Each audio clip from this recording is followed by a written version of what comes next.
శుక్లాంబరధరం విష్ణుం శశివర్ణం చతుర్భుజం ప్రసన్నవదనం ధ్యాయేత్ సర్వవిఘ్నోపశాంతయే. పరమోత్కృష్టమైనటువంటి క్షేత్రాల్లో ఈ కాణిపాక క్షేత్రం ఒకటి. భగవంతుని యొక్క దేవాలయాలు ఎన్నో ఉన్నప్పటికీ వాటిలో స్వయంభూ క్షేత్రాలకి చాలా విశేషమైన ప్రాధాన్యత ఉంటుంది. భగవంతుడు తనంత తానుగా వ్యక్తమైన క్షేత్రం ఏదో దానిని స్వయంభూ క్షేత్రము అంటారు. అట్లా భగవంతుడు తనంత తాను వ్యక్తం అయిన క్షేత్రాలతో పాటుగా దేవతల చేత ప్రతిష్ఠింపబడినవి, రాక్షసుల చేత ప్రతిష్ఠింపబడినవి, మనుష్యుల చేత ప్రతిష్ఠింపబడినవి, ప్రకృతి సిద్ధంగా ఏర్పడినటువంటివి కూడా భగవన్మూర్తులు ఉంటాయి. బుర్రా గుహల్లో చూస్తే పైనుంచి చుక్కా చుక్కా నీరు పడుతుంటే కింద నుంచి శివలింగం కొద్ది కొద్దిగా పెరుగుతూ చూరుని తాగుతుంది. యొక్క స్వరూపం ఎక్కడ చెప్పినా కరుణామయుడు. ఆయన యొక్క ప్రధానమైన లక్షణం దయ. విఘ్నేశ్వరుణ్ణి పొద్దున్నే ఒక్కసారి చూసి నమస్కారం చేస్తే చాలు. అది లోకంలో ఎక్కడా లేని విశేషం. ఒక్కసారి ఆయన ముఖం వంక చూసి నమస్కారం చేసి 16 నామములు ఉన్న శ్లోకం చెప్పి బయటికి విడితే చాలు, విజయం సిద్ధిస్తుంది అని. రెండవది ఆయన యొక్క అపారమైన కరుణ. ఇంకా అంతా ఇంత కరుణ కాదు విఘ్నేశ్వరుడిది.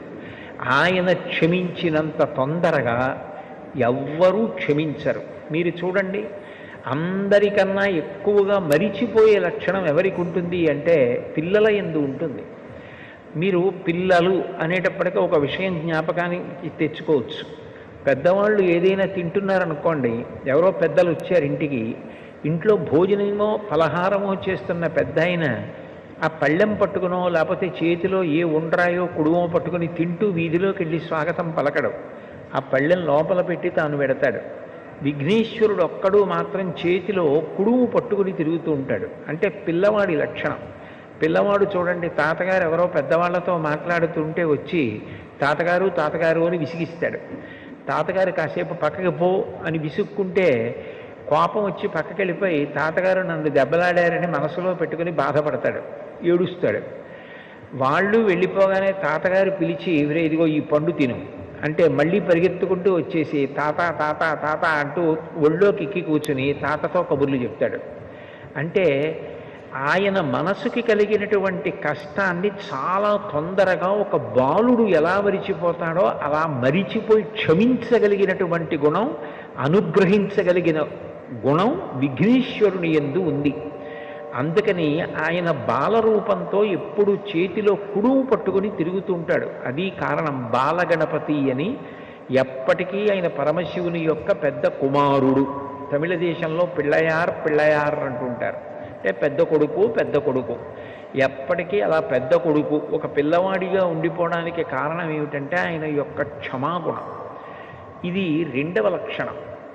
ఇక మూడవ లక్షణం ఏమిటి అంటే విఘ్నేశ్వరుణ్ణి స్మరించినంత మాత్రము చేత విఘ్నము తొలగిపోతుంది. విఘ్నము అంటే పరమ ప్రమాదకరమైనది. అది కార్యహంతి, అంటే ఇక కార్యము జరగకుండా చేసేస్తుంది. ఏదో కష్టపడితే కార్యం జరగడం కాదు, అసలు ఇక ఆ కార్యం జరగదు, అర్ధంతరంగా ఆగిపోతుంది. అట్లా కార్యం ఆగిపోయింది అంటే విఘ్నేశ్వరుని యొక్క అనుగ్రహం లేదు అని గుర్తు.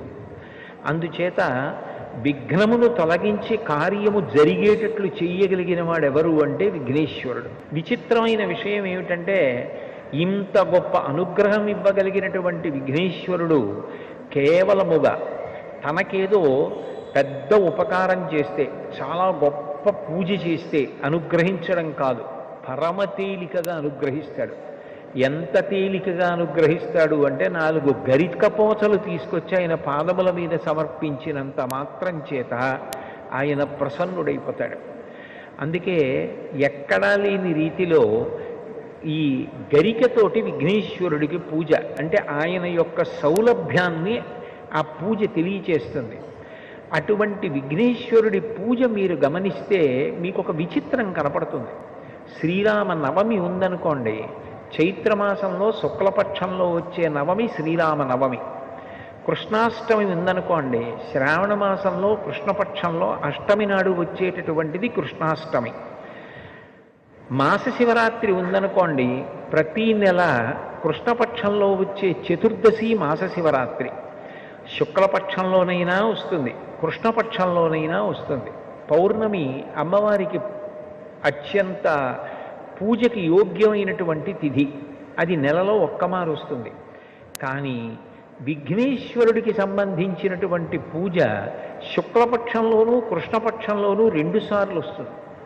శుక్లపక్షంలో వచ్చేటటువంటి 4వ తిథి ఏదైతే ఉందో ఆ చతుర్థి విఘ్నేశ్వరుడి యొక్క పూజకి ఉద్దేశింపబడింది. వరసిద్ధి వినాయక వ్రతకల్పము అని భాద్రపద మాసంలో శుక్లపక్షంలో చతుర్థి తిథి నాడు చేస్తారు.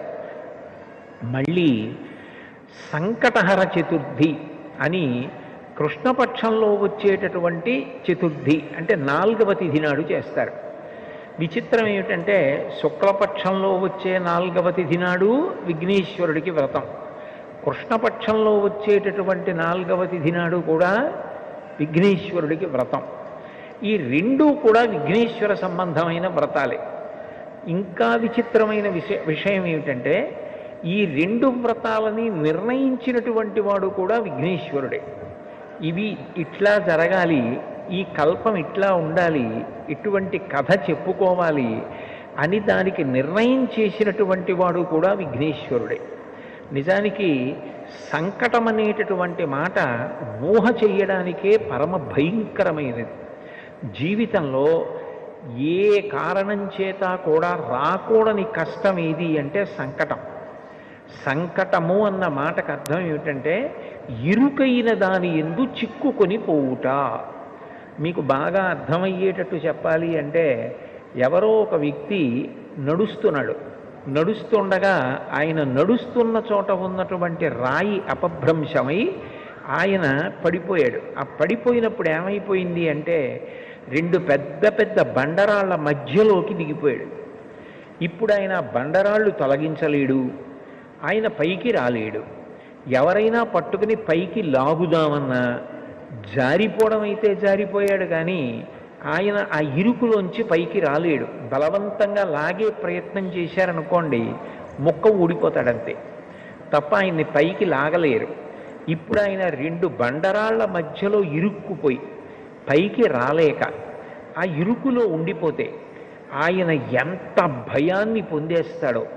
అక్కడ ఇరుక్కుపోయిన వాడు ఇక పైకి రాలేను, నా ప్రయత్నం సరిపోదు, బయట ఉన్నవాళ్ళు కూడా నన్ను తీయడం సాధ్యం కాదు, అటువంటి విచిత్రమైన పరిస్థితుల్లో నేను ఈ ప్రమాదంలో ఇరుక్కుపోయాను, ఇక నేను బయటికి రాలేను అన్నప్పుడు ఆ వ్యక్తి ఎంత కష్టంలో ఉంటాడో అంతటి కష్టం కలగడాన్ని సంకటము అని పిలుస్తారు. అటువంటి సంకటాన్ని కూడా తీయగలిగిన వాడు ఎవరు అంటే విఘ్నేశ్వరుడు. మీరు అందుకే కొంచెం జాగ్రత్తగా పరిశీలిస్తే కాలంలో భాద్రపద మాసంలో వస్తుంది విఘ్నేశ్వరుని యొక్క ఈ చతుర్థి. కారణం ఏమిటంటే మీరు చూడండి, శ్రావణ మాసం వర్షాలు నభోమాసం అంటారు. నల్లటి మబ్బులు ఆకాశంలో బాగా కిందకి దిగి వచ్చేసి చీకటిగా ఉండి విశేషంగా వర్షం పడుతుంది. భాద్రపద మాసం వచ్చేటప్పటికీ అంతకు ముందు శ్రావణ మాసంలో వర్షాలు పడిపోయిన కారణం చేత తీగలు డొంకలు అన్నీ పెరిగిపోతాయి. అరణ్యంలో ముందు శాకాహారం తినే ప్రాణులు బాగా తింటే తప్ప మాంసాహారం తినే ప్రాణులకు ఆహారం దొరకదు. ముందు ఒక కుందేలో లేడో జింకో కడుపు నిండా తిందనుకోండి, అప్పుడు మాంసాహారం తినే పెద్ద పులి సింహం లాంటివి ఆ లేడినో జింకనో తింటాయి. అది తినాలంటే అరణ్యంలో స్వేచ్ఛగా తిరగాలి. తిరగడానికి తీగలు మొక్కలు డొంకలు అడ్డొచ్చేస్తాయి. అప్పుడు దాన్ని తొలగించేది ఎవరు అంటే మొట్టమొదట ఏనుగు నడుస్తుంది. ఏనుగు కేవలం నడిచి వెళ్ళిపోతుంది. ఏనుగు యొక్క శరీరమే దానికి గొప్ప ఉపకరణం. అది నడిచి వెళ్ళిపోతుంటే తీగలు అవి అన్నీ తెగిపోతాయి. దాని తొండంతో అది అడ్డొచ్చిన వాటన్నింటినీ తొలగతోసుకుంటూ కాళ్ళతో తొక్కుతూ వెళ్ళిపోతుంది. ఏనుగు వెళ్ళిపోయిందనుకోండి మార్గం వచ్చేస్తుంది. ఆ మార్గంలో లేళ్ళు జింకలు వెళ్ళిపోతాయి. నాయకుడు అన్న మాటకు అర్థం ఏమిటంటే ముందు నుండి నడిపించగలిగినటువంటి వాణ్ణి నాయకుడు అంటారు. నయన నాయక, నయనం అంటే కన్ను, ఇది ముందు పనిచేస్తుంది. దూరంగా ఉన్నదాన్ని కూడా చూస్తుంది. మనసు దాని యందు అనురక్తమవుతుంది. ముందు కన్ను విడుతుంది. నాయకుడు ముందెడతాడు. నాయకుడు వెనక మిగిలిన వాళ్ళందరూ నడుస్తారు. ఆ నాయకుడు దారి తప్పాడనుకోండి, వెనకనున్న వాళ్ళందరూ కూడా దారి తప్పుతారు. నాయకుడే గోతిలో పడిపోయాడు అనుకోండి, వెనకనున్న వాళ్ళందరూ గోతిలో పడిపోతారు. అందుకని నాయకుడు విశిష్టమైన నాయకుడై ఉండాలి. వి అన్న అక్షరానికి సంస్కృతంలో గొప్పది అన్న అర్థం ఉంటుంది, చెడ్డది అన్న అర్థం ఉంటుంది. అది సందర్భాన్ని బట్టి వి ఎలా వాడారు అన్నది చూసుకోవాలి. వినాయకుడు అంటే విశిష్టమైన నాయకుడు. విఘ్నేశ్వరుడికి ఒక్క నమస్కారం పెడితే ఆయన ముందు నడుస్తాడు. ఆయన ముందు నడుస్తున్నాడు అనుకోండి, విఘ్నములన్నిటినీ పోగొట్టేస్తాడు. మీకు ఆశ్చర్యకరమైన విషయం ఏమిటంటే, విఘ్నేశ్వరుడు విఘ్నములను పోగొట్టడమే కాదు, విఘ్నమును కల్పిస్తాడు కూడా. ఒక్కొక్క చోట ఇద్దరు వినాయకులు ఉంటారు. ఇద్దరు వినాయకులుంటే గుర్తు ఏమిటంటే, ఒకడు విఘ్నకరుడు, విఘ్నాన్ని కల్పిస్తాడు. ఇంకొక ఆయన విఘ్నహరుడు, విఘ్నాన్ని తీసేస్తాడు.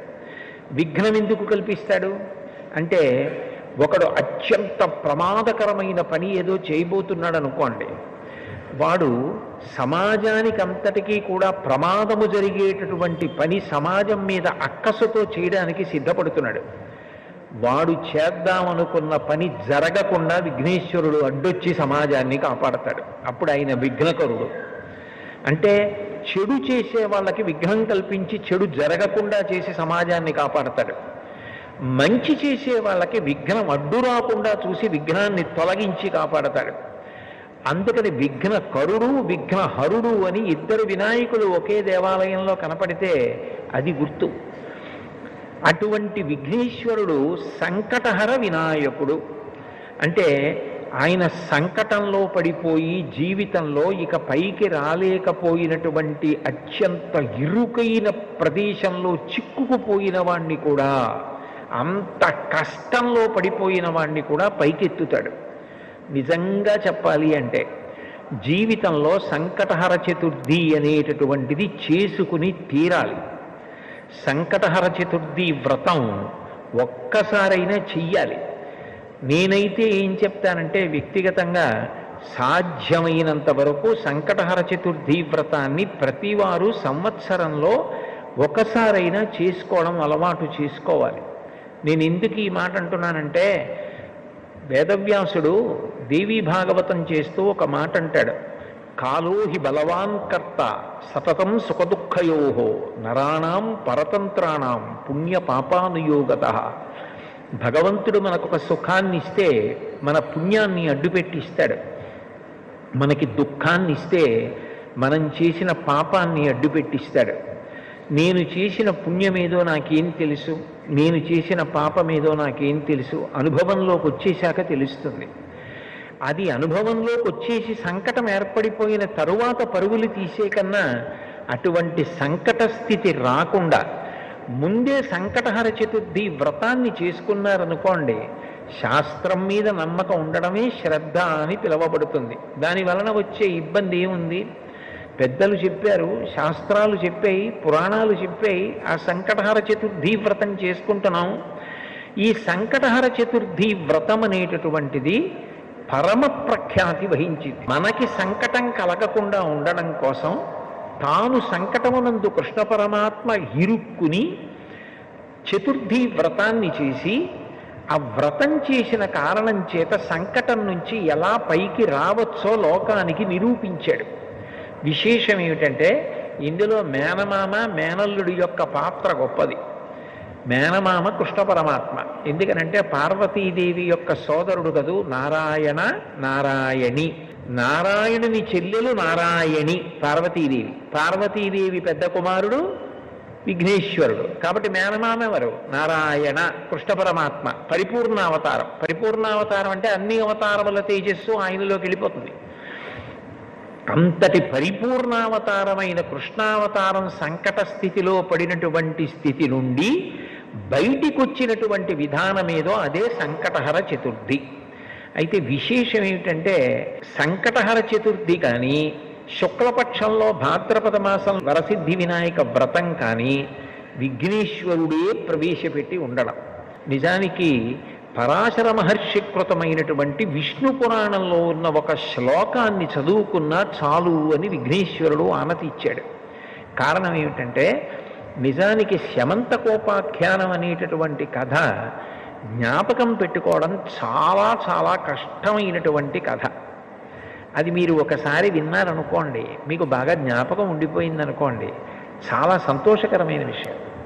కానీ అంత తేలికగా జ్ఞాపకం ఉండిపోవడం సాధ్యం కాదు. కొంచెం మలుపులు అట్లా తిరిగిపోతుంది.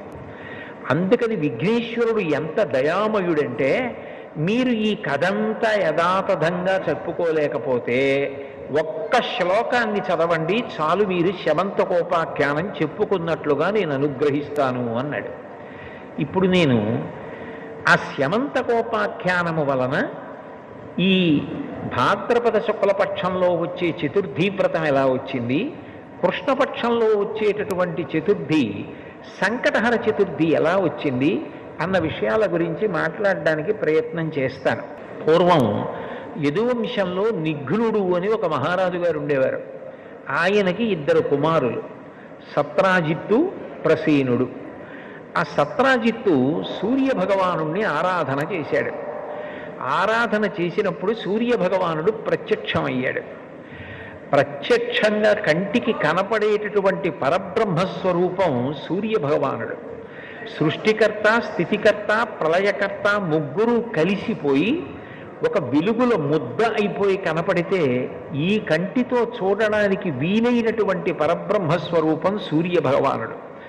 అందుకే తిక్కన గారు భారతంలో నీరజాకరములు నిష్ఠయై చేసిన భవ్యతపంబు ఫలమనంగా దినసముఖాకి నందిత చక్రయుగ్మకంబులయనురాగంపు బ్రూవనంగా హరి హర బ్రహ్మ మహానుభావంబులొక్కటింకాగరగిన గట్టి అనగా అతుల వేదత్రయ లతికాచయము పెనుబందన్ పుట్టెడు మూల కందమనగా అఖిల జగముల కందర ఎగుచు జనసమాజ కరపుట హృదయ సరోజములకు ముకుళనంబును జృంభణంబును నర్చి భానుబింబంబు పూర్వాద్రిపై విలింగి అంటారు. హరి హర బ్రహ్మ మహానుభావంబులొక్కటింకాగరగిన గట్టి అనగా సృష్టికర్త, స్థితికర్త, ప్రళయకర్త ముగ్గురు కలిసి పరబ్రహ్మముగా ఈ కంటితో చూడడానికి వీలైన కాంతిపుంజంగా ఆకాశంలో ప్రకాశిస్తే అదే సూర్యనారాయణమూర్తి. ఆ సూర్యుణ్ణి ఉపాసన చేశాడు సత్రాజిత్తు. ఉపాసన చేస్తే సూర్య భగవానుడు ప్రత్యక్షమయ్యాడు. ఒక రూపంతో భూమి మీదకి దిగొస్తే ప్రత్యక్షమయ్యాడు అంటారు. ఈ కంటితో చూడడానికి వీలుగా తన తేజస్సుని తగ్గించుకుని వస్తాడు భగవంతుడు. అట్లా వచ్చాడు. వస్తే స్తుతి చేసినటువంటి సత్రాజిత్తు సూర్యనారాయణమూర్తి యొక్క మెడలో ఉన్నటువంటి శమంతకమణిని అడిగాడు. అడిగితే సూర్య భగవానుడు అన్నాడు, ఈ శమంతకమణిని ఇవ్వడానికి నాకు అభ్యంతరం లేదు, నేను నీకు ఇస్తాను. కానీ ఈ శమంతకమణి వలన కొన్ని ప్రయోజనాలు ఉన్నాయి, కొన్ని ప్రమాదాలు ఉన్నాయి. ఈ శమంతకమణి రోజుకి విశేషంగా బంగారాన్ని ఇస్తుంది, బారువుల బంగారం ఇస్తుంది. అంత బంగారం ఒక వ్యక్తి దగ్గర పెరిగిపోతే లోకకంటకుడవుతాడు. అంటే లోకమంతా కూడా ఆయన్ని నిందిస్తుంది, అంత డబ్బుందని అసూయ చేత. అది ఒకటో ప్రమాదం. రెండవది, ఈ శమంతకమణి ఎవరు మెడలో వేసుకున్నారో వారు ఎప్పుడూ బాహ్యమునందు ఆంతరమునందు శౌచంతో ఉండాలి. అంటే మూత్ర విసర్జన చేసినా, శరీరంలోంచి ఏదైనా మలం బయటికి వెళ్ళినా వెంటనే కాళ్ళు చేతులు కడుక్కుని ఆచమనం చేయాలి, స్నానం చేయాలి. లోపల దుర్మార్గమైన ఆలోచనలు రాకూడదు. అటువంటివి కానీ వచ్చి ఈ మణిని మెడలో ధరిస్తే అది ఎవరు మెడలో వేసుకున్నారో వాళ్ళని సంహరిస్తుంది, వాళ్ళు చనిపోతారు. కాబట్టి ఈ మణి వలన ప్రయోజనము ఉంది, ప్రమాదము ఉంది. ఈ మణి ఎక్కడ ఉంటుందో అక్కడ దుర్భిక్షం ఉండదు, కరువు ఉండదు, కాటకం ఉండదు, అనారోగ్యం ఉండదు, ప్రమాదకరమైన వ్యాధులు ఉండవు. ఇవన్నీ శమంతకమణి ఉన్న చోట ఉండే లక్షణాలు. శమంతకమణి ధరించిన వ్యక్తి బాహ్యాభ్యంతర శౌచాన్ని పొంది ఉండకపోతే మాత్రం ఆ వ్యక్తి మరణిస్తాడు అని చెప్పి సూర్య భగవానుడు శమంతకమణిని సత్రాజిత్తుకి ఇచ్చాడు. సత్రాజిత్తు సంతోషంగా మణిని మెడలో వేసుకుని నగర వీధులలో వస్తున్నాడు. ద్వారకానగర పౌరులందరూ కూడా ఆ సత్రాజిత్తుని చూసి ఎంత తేజస్సుతో వెలిగిపోతున్నాడో, బహుశः ఎవరో దేవత వస్తున్నాడు కృష్ణ పరమాత్మ దర్శనానికి అనుకొని పరిగెత్తికెళ్ళి కృష్ణుడికి చెప్పారు. కృష్ణుడికి తెలియని విషయం ఏముంటుంది? సర్వజ్ఞుడు. సూర్యనారాయణమూర్తి నుండి వరంగా శమంతకమణిని సత్రాజిత్తు పొందాడు అన్న విషయాన్ని గ్రహించి సత్రాజిత్తుని సభకి పిలిపించి, వ్యక్తి ఐశ్వర్యవంతుడైపోయి ప్రభుత్వం పేదదైపోతే అర్థం లేని విషయం అయిపోతుంది. ఈ శమంతకమణి నీ దగ్గర ఉంటే బారువుల బంగారం నీ దగ్గర పెరిగిపోతే ఉపయోగం ఏముంది? ఇది మహారాజు దగ్గర ఉంటే ఈ బంగారం దేశక్షేమానికి వినియోగించవచ్చు. కాబట్టి ఆ శమంతకమణిని మహారాజుకి ఇమ్మని అడిగాడు. కృష్ణ పరమాత్మ యొక్క తత్వాన్ని మీరు పరిశీలిస్తే ఆయన దయాసముద్రుడు, ఆయన పరమాత్మ. ఆయనకి స్వార్థం, ఆయనకి అవన్నీ తీసుకుని దాచుకుందామన్న అవసరం ఆయనకి ఎందుకుంటుంది? లక్ష్మీదేవికి పతి ఆయన, లక్ష్మీదేవికే భర్త అయిన పరమాత్మ ఇవన్నీ నాకు కావాలని కోరుకోవలసిన అవసరం ఏముంది? ప్రజాక్షేమము కొరకు అడిగాడు ఆయన. కానీ సత్రాజిత్తు ఇవ్వకపోగా ఈ కృష్ణ పరమాత్మకి బాల్యం నుంచి కూడా నవనీత చోరుడు అని ఒక పేరుంది. ఈ శమంతకమణిని అపహరిస్తాడేమోనని భయపడి తన దగ్గర పెట్టుకోవడం మానేశాడు. అంటే ఆంతరమునందు శౌచము పోయింది, భగవంతుడికి వ్యతిరేకమైన ఆలోచన వచ్చింది, స్వార్థం పెరిగిపోయింది. ప్రభువు దగ్గర ఉండవలసినది తన దగ్గరే ఉండాలని కోరిక పెరిగింది. ఇదంతా కూడా ఆంతర శౌచం పోవడానికి కారణమైంది. తన దగ్గర ఉంటే ప్రమాదం జరుగుతుందేమో అని తన తమ్ముడు ప్రసేనజిత్తుకి ఇచ్చి ఇది నువ్వు మెడలో వేసుకు తిరిగన్నాడు. ప్రసేనజిత్తు మెడలో వేసుకు తిరుగుతూ ఉండేవాడు. ఒక రోజున ప్రసేనజిత్తు వేటకి బయలుదేరాడు. బయలుదేరి వేటకి వెళ్ళినప్పుడు అనుకోకుండా ఆయనతో పాటు కృష్ణ పరమాత్మ కూడా వెళ్ళాడు. అనేక మంది పౌరులు కూడా వెళ్ళారు. అరణ్యంలో క్రూర మృగాల్ని వేటాడుతున్నారు. సమయం తెలియలేదు. వేట అనేటటువంటిది తమకంతో కూడుకున్నది. జూదం, వేట వీటిలో ఎంత సమయం పోయిందన్నది తెలియదు. తమకం కలుగుతుంది. ఆ తమకము చేత చీకటి పడిపోయింది, వేటాడుతూనే ఉన్నారు. ఈలోగా ప్రసేనజిత్తు శరీర శోధన చేసుకోవలసి వచ్చింది. శరీర శోధన అంటే శరీరంలో పెరిగిపోయినటువంటి అపవిత్రమైన మలినమైనటువంటి నీరు మూత్రంగా విడిచిపెట్టేయడం, ఇటువంటి పనులు. అవి విడిచిపెడితే కాళ్ళు చేతులు కడుక్కోవాలి, ఆచమనం చెయ్యాలి, లేకపోతే బాహ్య శౌచం ఉండదు. కాబట్టి చీకటి పడిపోయే సమయానికి ప్రసేనజిత్తు అరణ్యంలో శరీర శోధన చేశాడు. కానీ కాళ్ళు చేతులు కడుక్కుని ఆచమనం చేయలేదు. దాంతో బాహ్య శౌచం పోయింది. ఎప్పుడైతే బాహ్య శౌచం పోయిందో శమంతకమణి వలన ప్రమాదం ఏర్పడుతుంది. ఇప్పుడు బాగా అరణ్యం, ఆ పైన చీకటి పడిపోయింది. ఈ ప్రసేనజిత్తు గుర్రం మీద తిరిగి ఊరు వెళ్ళిపోతున్నాడు ద్వారకా నగరానికి. అకస్మాత్తుగా ఎక్కడి నుంచో ఒక సింహం వచ్చి ప్రసేనజిత్తు మీద పడి ఒక్క ఊదుటలోనే ఆ ప్రసేనజిత్తుని చంపేసింది. చంపేసి ఆయన శరీరాన్ని కొంత తినేసింది, గుర్రాన్ని కొంత తినేసింది. అంత చీకటిలో కూడా వెలిగిపోతున్నటువంటి ఆ శమంతకమణిని ఆశ్చర్యంతో చూసి తినడానికి పనికి రాకపోయినా నోట కరుచుకుని పట్టుకుపోయింది. దానికి ఎందుకో పనికిరాదు, కానీ అంత ఆకర్షణీయంగా ఉంది ఆ శమంతకమణి. అంత చీకట్లో కూడా వెలిగిపోతోంది, దేవుటో అని నోట కరుచుకుని పోయింది. చీకటి పడిపోయింది, ప్రసేనజిత్తు కనపడలేదు, అందరూ ఇంటికి వెళ్ళిపోయారు. వెంటనే సత్రాజిత్ అన్నాడు, ఈ శమంతకమణిని కృష్ణ పరమాత్మ అడిగాడు, నేను ఇవ్వనన్నాను. ఈయనకి బాల్యం నుంచి నవనీత చౌర్యం అవి అలవాటున్నాయి, నేను ఇవ్వలేదని చీకటి పడిన తరువాత బహుశः ఈయనే నా తమ్ముడి దగ్గర శమంతకమణిని అపహరించి ఉంటాడు అన్నాడు. అనేటప్పటికి అపవాదం వచ్చింది కృష్ణ పరమాత్మకి. లోకం ఎలా ఉంటుందంటే ఇవాళ పొగిడితే అందరూ పొగుడుతారు.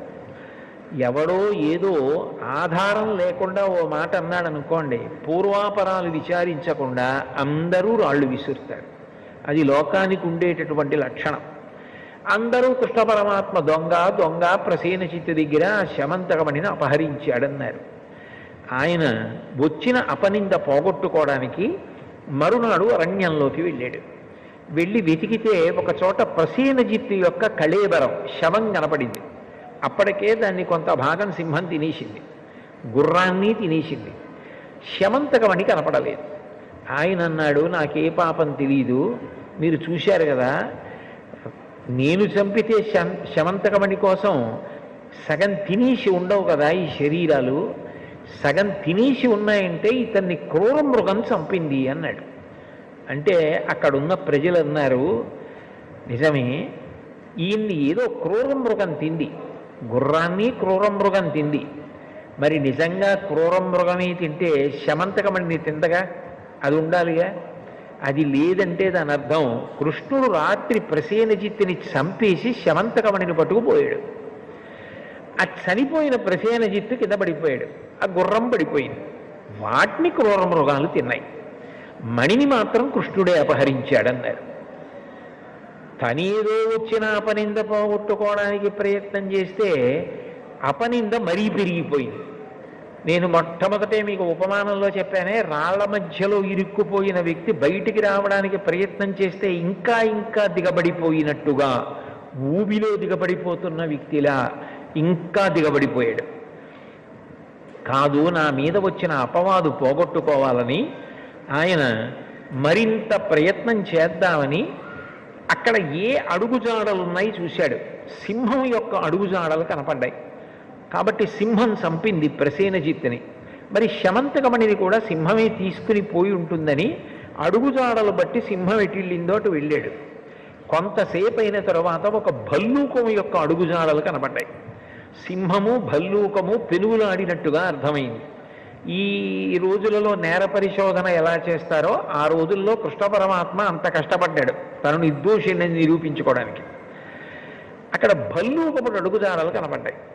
కనబడితే కృష్ణుడు అన్నాడు, చూశారు కదా, సింహం బహుశः నోటితో కరుచుకుని శమంతకమణిని పట్టుకెళ్ళింది. భల్లూకం వచ్చి సింహాన్ని చంపింది. అందుకే ఇదిగో ఇక్కడ సింహం కళేబరం పడుంది. సింహం పడుంది, సింహం దగ్గర భల్లూకం ఆ మణిని పట్టుకుపోయింది అన్నాడు. అంటే ప్రజలు అన్నారు, నువ్వు చెప్పడం ఎంత గడుసుతనంగా చెప్పినే వినేవాడు నమ్మేటట్టుగా చెప్పాలి కదా కృష్ణ. ఎక్కడైనా లోకంలో భల్లూకాన్ని సింహం చంపుతుందా, సింహాన్ని భల్లూకం చంపుతుందా? సింహం శమంతకమణి అట్టుకెళ్ళిందా? భల్లూకం వచ్చి సింహాన్ని చంపిందా? చంపి భల్లూకం పట్టుకెళ్ళిపోయిందా శమంతకమణిని? ఇది మళ్ళీ ఇంకో కొత్త అబద్ధం సృష్టించావు నువ్వు అన్నారు. ఎంత బయటికి వద్దామని ప్రయత్నం చేస్తే అంతగా అపవాదు బలపడిపోతోందనుకొని భల్లూకం ఎటు వెళ్ళిందో అటు వెళ్ళారు. వెడితే ఆ భల్లూకం ఒక పెద్ద గుహలోకి వెళ్ళిపోయినట్లుగా కనపడింది. కృష్ణ పరమాత్మ గుహలోకి దిగి నడుస్తున్నాడు. అది బహు ఇరుకుగా ఉంది. ఆయన తన శరీరపు కాంతిని దీపంగా చేసుకుని నడుస్తున్నాడు. వాళ్ళకి అనుమానం వచ్చింది, వెనకనొచ్చిన వాళ్ళకి, ఒరే మనందరినీ ఇట్లాగే మెల్లగా గుహలోకి తీసుకెళ్ళి తను తప్పుకుని మన నీ గుహలో ఉంచేసి ఏరాళ్ళు అడ్డుపెట్టి వెళ్ళిపోతాడో ఏమిటో, ఎందుకు వచ్చిన గొడవ? నువ్వు నిజంగా నిర్దోషివైతే ఆ భల్లూకాన్ని చంపి శమంతకమణిని పట్టుకుని రా, నమ్ముతాం. అప్పటిదాకా మేము గుహ బయట ఉంటామని వాళ్ళందరూ వెళ్ళిపోయి గుహ బయట నించున్నారు. ఒక్క కృష్ణుడిని గుహలో వదిలేశారు. ఆయన గుహలో బయలుదేరి లోపలికి వెడుతున్నాడు. వెడుతుంటే కొంత దూరం వెళ్ళిన తర్వాత ఒక యవ్వనంలో ఉన్నటువంటి ఒక స్త్రీ నిలబడి ఊయల ఊపుతోంది. చూడగానే భగవంతుని యందు ఆమెకి అంత అనురాగం కలిగింది. కథ తిరగాలి కదూ. జాంబవంతుడు లేచి వచ్చాడు. అక్కడ కృష్ణ పరమాత్మ ఉన్నాడు. చూడగానే పరపురుషుడు. ఇక్కడికి ఎందుకు వచ్చావు అని అడిగాడు. నువ్వెవరని అడిగాడు కృష్ణుడు. మాట పెరిగింది. ఇద్దరూ యుద్ధం మొదలుపెట్టారు. 21 రోజుల యుద్ధం జరిగింది. ఆ యుద్ధం జరగడంలో స్రవించినటువంటి రక్తం ప్రవహించి ఏటిగా బయటికి వెళ్ళింది. బహుశः విఘ్నేశ్వరుడు ఎక్కడ వ్యక్తమై విఘ్నేశ్వరుడు ఎక్కడ అనుగ్రహం చూపించాలన్న ప్రవాహం ముందలా వెడుతుందో ఏమో. మరి కాణిపాకంలో కూడా మరి అలాగేగా, బావిలోంచి మొట్టమొదట నెత్తురే వచ్చింది. ఆ తర్వాత ఈ కాణిపాకం 1.25 ఎకరాల వరకు ఉన్నటువంటి భూమి తడిసిపోయేటట్టుగా కొబ్బరికాయలు కొట్టి నీళ్లు ప్రవహిస్తే విఘ్నేశ్వర మూర్తి వ్యక్తమైంది. కాబట్టి ఆ నెత్తురు